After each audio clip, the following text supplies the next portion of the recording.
Hello everyone, my name is Michael and it is March 2021 when I am recording this.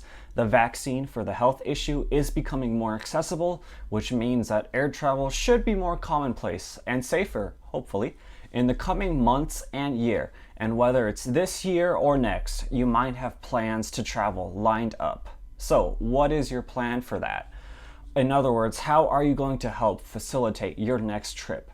Are you going to spend a portion of your salary on your flight? Is someone else going to pay for your flight? Maybe you have a bunch of ultimate rewards and membership rewards points lying around that you weren't able to use last year. If the answer to anything I just said is no, or you want to avoid doing anything I just said, this video is for you, because in this video, I'll tell you how you can make your next flight free, or as close to free as possible, because who doesn't want free or cheap flights, right? Well, believe it or not, it is possible, and it starts with credit cards. There is no shortage of travel credit cards out there. There are a lot of different options. It would take me a long time to go over all of them in this video, so I'm only going to go over one credit card. And if you just want a free flight, this credit card is by far the best one for that. This credit card is the Barclays AAdvantage Aviator World Elite Business Mastercard. That was a mouthful, so I'm just going to call it the AA Biz. But there's so much value with this card for traveling. If you enjoy traveling, there is almost no reason not to have this credit card. And that's because the sign-up bonus for this card is extremely lucrative. This card will give you 75,000 AAdvantage miles.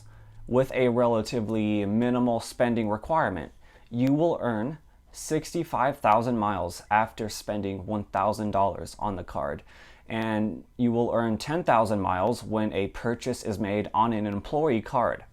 You'll also get the first checked bag free and a companion certificate for one guest for $99. However, there is an annual fee of $95 for the card, but do not let that be the reason you don't get this card. Paying that annual fee for the value you get is well worth it. And guess what? You don't have to keep this card past the first year. You might want to. There's other benefits you get, like 2 miles earned for every $1 spent. But the primary value in this card is the 75,000 bonus miles, and maybe the free first checked bag. You might be wondering, how much value is there in 75,000 miles? Well, consider this. A one-way coach flight from anywhere in the US to anywhere in Europe, for example, tends to be around 30,000 miles.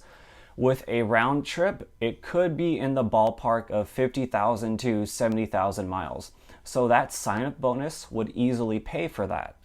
But let's say you don't want to settle for coach. What about business class, for example? Well, that would generally be enough for a one-way business class flight from the US to Europe or any other international destination. Your situation will obviously be different, so your mileage may vary.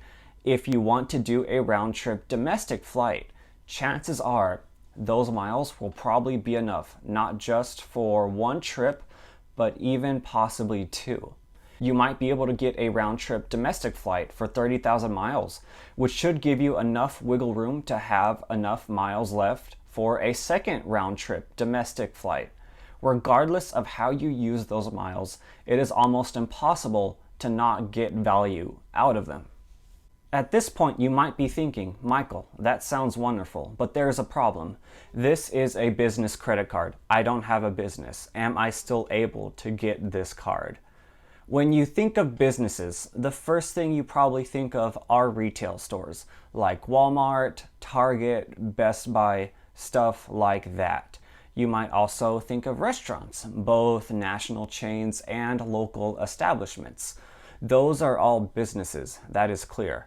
But the definition of a business goes far beyond that, because it is possible to have an online business.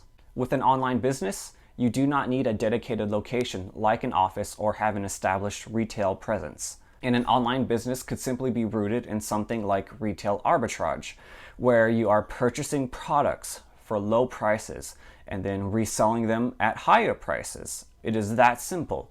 You might be familiar with dropshipping, which is an online business model that at its core uses retail arbitrage. If you drive for Uber or Lyft, that could also be considered a business. The point is that you don't need to have a brick and mortar building for something to be considered a business. You do not even need to have huge revenues. So even though you may not have what some people may call a traditional brick and mortar business, you can still apply for and be accepted for business credit cards as a sole proprietor. A sole proprietorship is any business that is owned and operated by one person. You don't need to have hundreds or thousands of employees. It can simply and literally be yourself. That being said, this is still a credit card at the end of the day.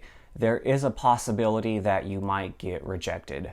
My advice with any credit card, if you have this option, is to call the reconsideration line. You get a second chance, and it gives you an opportunity to justify your business in real time with a real person. And if you do happen to operate a business with a physical presence, then that's all the more power to you. You have that at your advantage.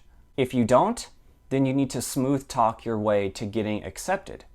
If you're good at that sort of thing, then just try it. You might be surprised at what happens.